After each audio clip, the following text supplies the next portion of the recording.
Welcome to Category Visionaries, the show dedicated to exploring exciting visions for the future from the founders who are on the front lines building it. In each episode, we'll speak with a visionary founder who's building a new category or reimagining an existing one. We'll learn about the problem they solve, how their technology works, and unpack their vision for the future. I'm your host, Brett Stapper, CEO of Frontlines Media. Now let's dive right into today's episode.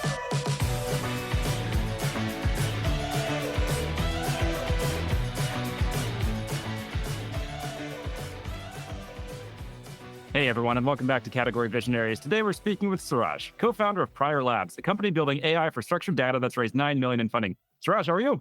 Doing well. How's it going? Doing pretty great. Really excited for this conversation and appreciate you chatting with us at 7:30 p.m. on a Friday in Berlin. So thank you for taking the time. Yeah, my pleasure. I mean, it's nice way to spend a Friday evening, so it's not bad. Now let's talk about Prior Labs. So at a high level, what does the company do? What are you building? Yeah, so we're building foundation models for structured data. So you can think of us like OpenAI, but the data that we deal with sits in structured formats. So any data that sits in basically a row and a column. And if you think about all the businesses that exist out there, whether they're in finance, healthcare, all the critical data that we use to make any sort of business decision sits in a database or a spreadsheet somewhere. And we essentially make machine learning models that can make predictions on that data. And we have a series of models. We build these models, we distribute the models, and we market the models. What was the aha that you observed that this was a problem worth solving? It seems like it's a very specific problem. How'd you end up in this? I mean, it's a specific problem, but I guess if you put it into the context of like everything that's happening with AI over the last few years, I guess it's not that specific anymore. But, I think machine learning is such an old field, like it's been around for a few decades. And when it comes to tabular data, like data that sits in these structured formats, we've been using methods that have been around for the last 20 years. When you think about like a data scientist or a machine learning engineer, when they work at a large bank or a large pharma company, they're building these machine learning models on a specific use case. So maybe you're trying to detect fraud in credit cards, or maybe you're trying to predict like, should I give Brett the next mortgage in his next house? Like, is he going to default on his loan or not? And the methods are just so outdated. And then you look at everything that's happening within the Gen AI world, and all of that is unstructured data, right? So we're talking like free text, images, videos, and that technology has like jumped so many leaps and bounds. And so what we wanted to do is like bring that technology, the transformer technology and the architecture that makes those machine learning models that work so well in unstructured data, and then bring it to structured data. And that's what we're doing. And that's kind of like a revolution in that space, because previously what you had to do is you needed to build a model for every use case that you want to target. So if I want to target like default on mortgages, and I want to build a model that only targets like default on mortgages. If I want to build something that like predicts when is like your Uber Eats order going to arrive, then I need to build a model that's based on like an Uber Eats delivery. And if I want to build a model that says like, okay, if you go to a doctor, do you have cancer or not? Then I need to build a model that like predicts cancer. And now you can have just one model with what we have that can do all of those things in one shot. Who's the ICP then? Is it all those different AI companies, or who are you actually selling to? Yeah, I mean, the user is a data scientist. So we're still targeting a technical audience. Like you can think of us like we're GPT 1.5, let's say, or like GPT 2, right? So we don't have that like GPT 3 moment where let's say you can just upload an Excel file and get whatever prediction you want, but it's still a technical user. And so it's that data scientist, and that data scientist could be like a beginner data scientist. Maybe, they just started their career after studying statistics, or they could be like a machine learner who's doing research for scientific discoveries. And they're the ones using our model at the moment. And they could be working at companies, right? So it's a very horizontal product. And what's the path for you to generate revenue from that? They have to use the tool, like the tool, then go to someone else and say, hey, let's buy it. Like, what are you seeing in terms of the path for converting them into money? Yeah, it's a good question. I mean, we have basically two ways we offer the model. One is a local, like open source package. So essentially anyone can use our model. It's available. We've got like over 1.5 million downloads. And it is open source. You just need to attribute us that you're using our model. So that way we are not charging people yet. But then, of course, there are like some key companies that want to work with us in a bit like bigger way. And then we do a special license with them where we also offer like some proprietary models that we have internally or capabilities that we've built that live on top of those models, like being able to fine tune a model, for example, or you want to generate some synthetic data to like enrich the data that you already have to get more predictions or more signal. And then there's the API, which is where if you don't have like, let's say a GPU where you want to make a prediction, you basically just make a call to our API and you get the predictions back. And there right now we are offering it for free because we just want, like adoption is really the biggest use case at the moment. And like the adoption curve, we really need to get over that adoption curve. And when we have like the next versions of the models, that's really when we're going to be able to like flip the switch. And how are you getting in front of all these users? So 1.5 million downloads, where did they come from?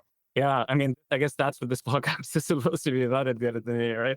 Yeah, I mean, it's interesting. Like, I've been the only person on our team doing go to market for the last, like, since we started, basically, which has been about 7 months, 8 months ago now. And I think social is like a big channel. So, LinkedIn, Twitter, there's a whole like scientific community that we've been able to tap into that, is also in like the deep learning world and looks at the tabular data space already. And I've spent a lot of time building a strong community of people on Discord, looking at GitHub, and kind of just leveraging a pretty broad strategy across all these channels.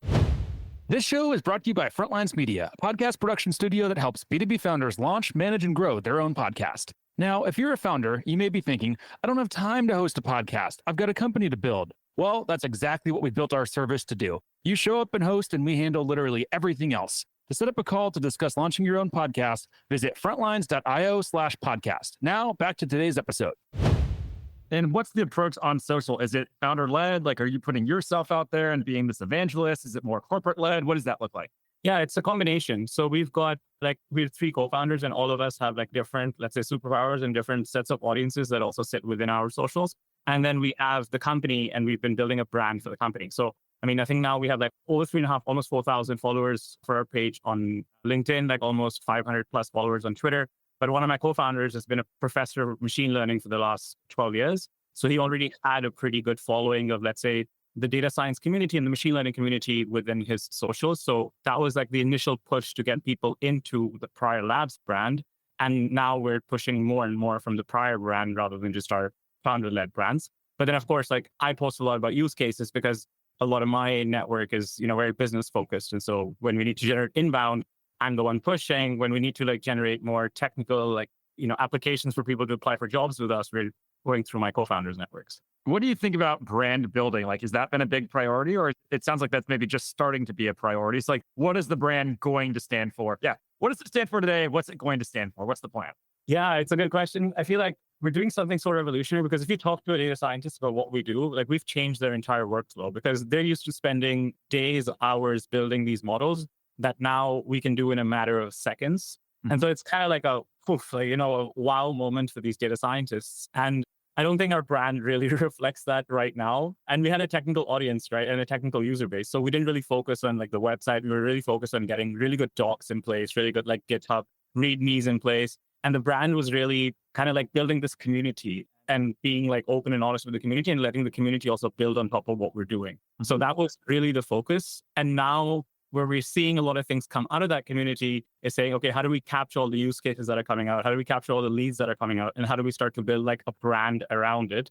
And now we've hired a lot. So we've grown from like 3 to 16 people in the last 7 months. So now, leveraging the power of also those people that have come on board and showcasing them and kind of showing everyone out there, whether it's a company or a data scientist, that we have something, absolutely completely unique to offer.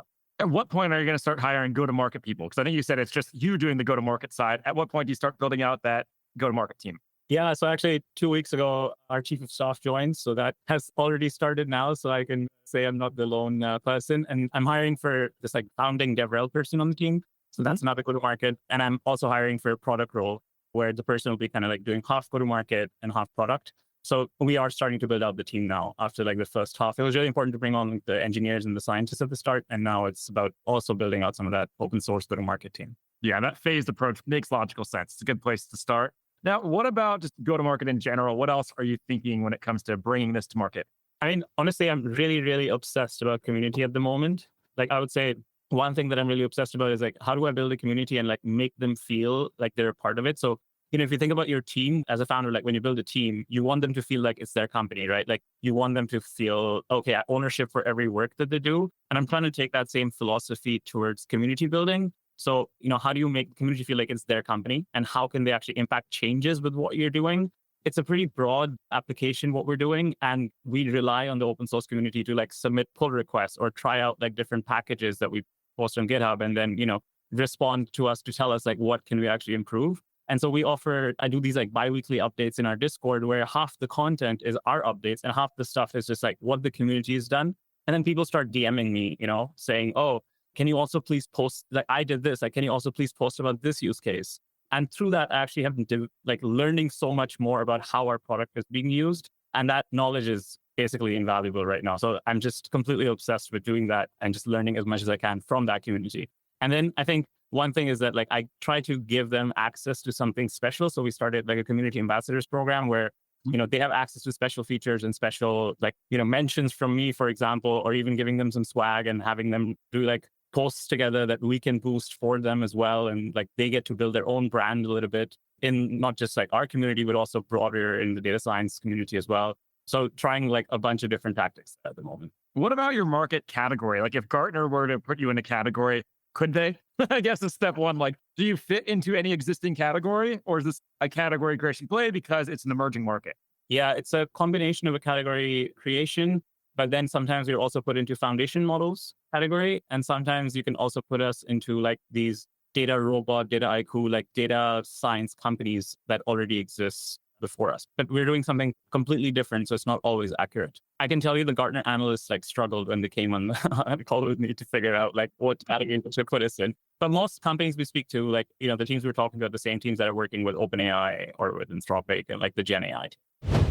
This show is brought to you by the Global Talent Co., a marketing leader's best friend in these times of budget cuts and efficient growth. We help marketing leaders find, hire, vet, and manage amazing marketing talent for 50 to 70% less than their US and European counterparts.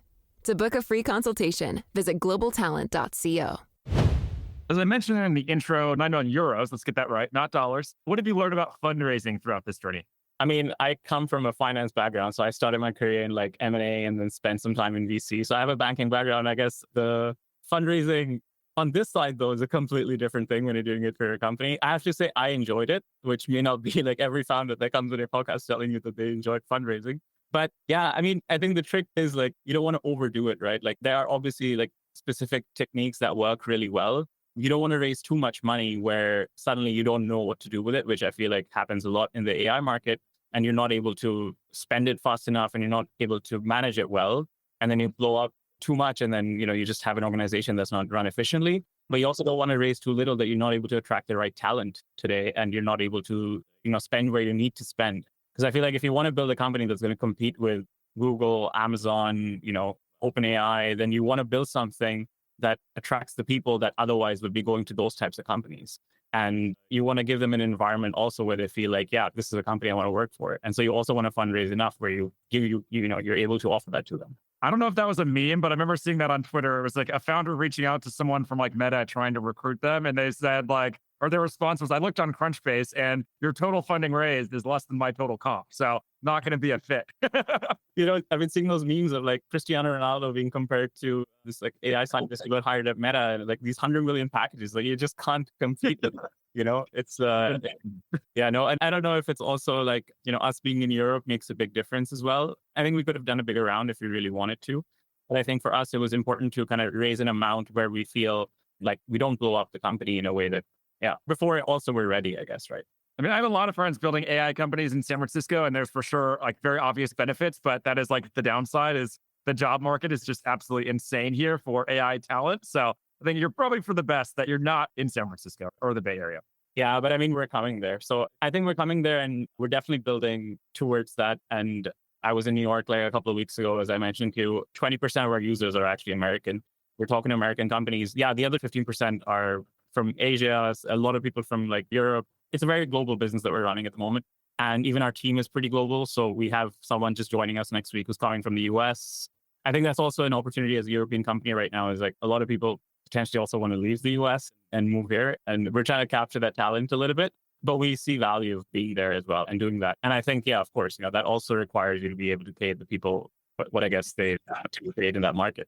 Why Berlin? Seems random. You have this international background. I'm sure there's a reason, but how'd you end up in Berlin? Maybe that's a better question. Yeah, I mean, I have two co-founders as well, right, who are both from Germany. One of them was already living in Berlin. So I moved to Berlin because, well, I quit my job before and then I wanted to build a startup and I was like, okay, where am I moving to? Because I just wanted to also move to a new city. Also having grown up in so many cities, it's a bit of a bug that's sometimes tough to get rid of. And so I was kind of looking at London and Berlin, and I'd lived in London before, so I thought I would go somewhere new. So I just decided I'd go to Berlin. Right decision because I met my co-founder here. I'm very similar. Like I've moved around a lot when I was a kid, like every 3 to 5 years. So every 3 to 5 years, I start to get antsy, like ready to move, ready for the next adventure. So I can relate to that. Yeah, exactly. Let's talk about the final question here. And it's a big question. It's the vision question. So what's the big picture vision for everything that you're building here? Yeah, I mean, if everything that we're doing goes well, you'd be able to upload like an Excel file, or you'd be in your Excel file and you'd say, okay, I just want to see how my cash flow forecast is going to look like. And it's going to give you a cash flow forecast in a matter of seconds. Or you're going to go to a doctor and you're going to say, you're going to get a blood test, and immediately in a matter of seconds, you're going to get a complete personalized like prediction of what diseases you might be like prone to, what might be coming up potentially for you. Like all these predictions that we're making every single day for every single product that needs to be developed, you just have like one system that exists for any sort of data science task that you want to do.